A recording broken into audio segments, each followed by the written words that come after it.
Welcome back नाज़रीन। बात कर लेते हैं। कुछ रोज कबल एक वाकया सामने आया। औरंगी टाउन में जाली पुलिस मुकाबले में जाबाक होने वाले 16 साल तालिबे इल्म के कत्ल का केस एक बड़ा मसला बनता दिखाई दिया। पहले इस मामले को पुलिस मुकाबला करार दिया गया पुलिस की जानिब से, फिर इसकी तहकीक की गई डीआईजी नासिर आफ्ताब की जानिब से। तो फिर उस पर यह बात मालूम होती है कि यह जाली पुलिस मुकाबला था, जिस पर फौरी तौर पर जो पुलिस एहलकार इस मामले में मुलव्विस थे उनको गिरफ्तार किया गया, उन पर मुकदमा दर्ज किया गया और साथ साथ स्टेशन हाउस ऑफिसर आजम गोपांग को भी गिरफ्तार करके उन पर भी मुकदमा दर्ज किया गया। लेकिन ये तमाम चीजें होने के बाद मामला कुछ बिगड़ता गया, मामलात के अंदर चीजें तेजी आती गई और फिर देखा यह गया कि रातों रात इस स्टेशन हाउस ऑफिसर को वहां से निकाल दिया जाता है। ये शख्स जाता है सखर और फिर वहां से बीबीए कराता है, बेल बिफोर अरेस्ट। और उसके बाद क्या मामला होता है हम जानेंगे। अपने senior crime reporter Tahir Abbasi इस वक्त ऑन कॉल मौजूद है। ताहिर, जानना चाहूंगा ये मामला, इसमें ट्विस्ट कैसे आता दिखाई दे रहा है? शुक्रिया बिलाल साहब। पुलिस जिस तरह शुरू में इस पूरे मामले में बदतरीन सियासी दबाव का शिकार थी, आज पुलिस ने वही सियासी हरबे इस्तेमाल करते हुए बिलाखिर महसूद कबीले का जो दबाव बढ़ता जा रहा था, फिर पॉलिटिकल जमात पाकिस्तान तहरीक इंसाफ का जो दबाव बढ़ता जा रहा था, उसे तोड़ने के लिए इंस्पेक्टर आजम गोपांग को आज सिंध हाई कोर्ट के अहाते से हिरासत में ले लिया है। डीआईजी वेस्ट हैं गरबी नासिर आफ्ताब, उन्होंने उनकी गिरफ्तारी की तस्दीक भी की है। लेकिन जो नया मरहला इस केस में सामने आया, क्योंकि आजम गोपांग जो 302 और 109 और 324 के इक़दाम कत्ल की दफात के तहत जो मुकदमा दर्ज था, उसमें पहले सखर और फिर आज इंसदाद दहशतगर्दी अदालत से जमानत हासिल करने में कामयाब हो गए थे। 20 जनवरी तक उनकी अबूरी जमानत थी। लेकिन पुलिस ने एक नया हरबा इसमें इस्तेमाल किया और पॉलिटिकल जो है वो दबाव को तोड़ने के लिए पुलिस ने आजम गोपांग पर एक नया मुकदमा दर्ज किया कर रखा था। इस मुकदमे को अगर हम साइलेंट मुकदमा कहें, जो खुफिया तौर पर दर्ज करके रखा गया था, और आज आजम जब हाई कोर्ट आए हैं इंसदाद दहशतगर्दी अदालत, तो उन्हें वहां से हिरासत में ले लिया गया है। पुलिस ने उस मुकदमे में जो अरसलान महसूस थे, मुकदमे दौरान मुकाबला पुलिस ने एक असलहा जो है वो बरामद कराया था। बिलाखिर जब ये मुकाबला जाली करार दे दिया गया था, तो फिर वो असलहा भी जाली था। आजम से ये तफ्तीश होगी कि आया क्यों ये असलहा था जो अरसलान महसूस से बरामद हुआ था, ये कहां से आया। फिर वो असलहा नाजायज असलहा था। गैर कानूनी असलहे के इस्तेमाल की दफात के तहत आजम गोपांग के खिलाफ ये एक नया मुकदमा दर्ज हुआ है, जिसमें उसकी गिरफ्तारी अमल में लाई जा चुकी है। पुलिस जो गरबी पुलिस है वो इसकी तस्दीक करती है। नासिर आफ्ताब ने बाकायदा तौर पर इसका ऐलान किया है कि इंस्पेक्टर आजम गोपांग जो कि साबिक एसएचओ औरंगी टाउन है, उन्हें ये जो नाजायज असलहे का केस है इसमें गिरफ्तार कर लिया गया है।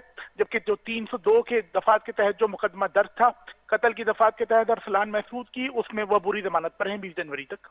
अच्छा, अभी ये जानना चाहूंगा, आजम गोपांग इस वक्त जो है वो मरकज निगाह बने हुए हैं, क्योंकि इनको जिस दिन ये मामला हुआ उस दिन लॉकअप करने के बाद एक तस्वीर भी वायरल हुई सोशल मीडिया पर। अपोजिशन लीडर अली मादिल शेख की जानिब से भी इस पर बड़ा वावेला किया गया। फिर तमाम चीजें ये देखी गई कि वो रातों रात गायब कैसे हो गए। और फिर दूसरी चीज ये सामने आई कि इनको प्रेशराइज जब किया गया, पॉलिटिकल प्रेशर था, तो फिर इनको दोबारा गिरफ्तार किया गया। आज रुकन से निसमदी पीटीआई की जानिब से और फिर इस मकतूल के चाचा और वालिद की मुलाकात होती है आईजी सिंध से। उसके बाद ये ट्विस्ट कैसे आया कि नया मुकदमा दर्ज कर लिया गया है और अब इनकी क्या करंट सिचुएशन है आजम गोपांग की? बिलाल साहब, क्योंकि जो गरबी पुलिस थी वो इंतहाई इत्मीनान के साथ बैठी हुई थी, क्योंकि जब ये हिकमत अमली तैयार हुई कि आजम के खिलाफ एक नई दफा के तहत एक अलग अलग साइलेंट मुकदमा दर्ज करके रख दिया जाए। आज जब मलिक जो अवान है, रुकन से असम्बली है तहरीक इंसाफ के रहनुमा भी शहजाद अवान, जब वो आज आईजी सिंध के हमरा कबीले काफिले के साथ पहुंचे गए, जिसमें लियाकत महसूद और बादशाह खान महसूद दोनों मौजूद थे, आईजी सिंध ने यकीन दहानी कराई थी और दबाव यही था वफद की जानिब से कि किसी भी तरह आजम गोपांग की गिरफ्तारी अमल में लाई जाए और इंसाफ दिलवाया जाए। आईजी सिंध ने आज दोपहर ही उन्हें इस बात का यकीन दिलाया था कि आजम जल्द हमारी गिरफ्त में होंगे। और एन कुछ देर बाद इस मुलाकात का जब एलामिया सामने आता है, उसके कुछ ही देर बाद गरबी पुलिस की जानिब से यह ऐलान कर दिया जाता है कि आजम गोपांग की गिरफ्तारी अमल में लाई जा चुकी है। आया ये इस पर अब इस वक्त तहकीक हो रही है कि आया क्या वो शुक्रिया अदा करने गए थे आईजी सिंध का, क्या आपकी बड़ी मेहरबानी आपने आजम गोपांग को गिरफ्तार कर लिया है, या फिर वो वाकई जो वर्ड टू वर्ड जो प्रेस रिलीज जारी हुई है महसूद कबीले की जानिब से, क्या वो उसका मुतालबा करने गए थे। लेकिन आजम गोपांग की गिरफ्तारी के बाद पुलिस का मोराल जरूर डाउन हुआ है। पुलिस ने इस मुकदमे में जो पहला मुकदमा दर्ज हुआ था उसमें भी इजाफी दफात ली थी और एक अलग मुकदमा दर्ज करने के बाद इस केस को उलझाने की कोशिश की है, ठीक जिसका है। फायदा कहीं ना कहीं महकमा पुलिस से ताल्लुक रखने वाले तौहीद और आजम गोपांग को जरूर हो सकता है। जो पहला मुकदमा बिलाल साहब दर्ज हुआ था, कानूनी माहिरीन बताते हैं कि ये 302 की दफात के तहत दर्ज हुआ था ठीक और है। जबकि उसमें 109 और 324 की दफात भी ली गई थी। 109 आजम गोपांग को शामिल करने के लिए ली गई थी, 324 जो यासिर नामी एक लड़का जख्मी हुआ था उसके इक़दाम कत्ल की दफा ली। लेकिन जो कानूनी माहिरीन है ना वो ये जरूर बता रहे हैं कि क्योंकि तौहीद जिसने फायरिंग की थी वो एक पुलिस एहलकार था, फोर्स से उसका ताल्लुक था।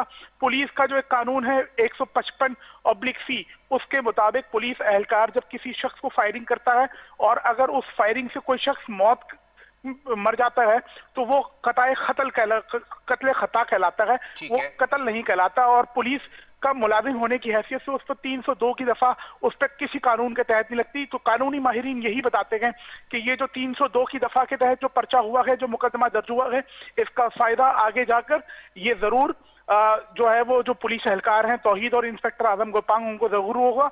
319 की एक दफा है जो कि बेलेबल है और trial court session court trial है और अगरचे वो ये 302 की दफा टूटती है और दोनों पुलिस एहलकारों पर कत्ले कता की दफा लगती है तो दोनों बाइज्जत बरी हो जाएंगे इस मुकदमे से।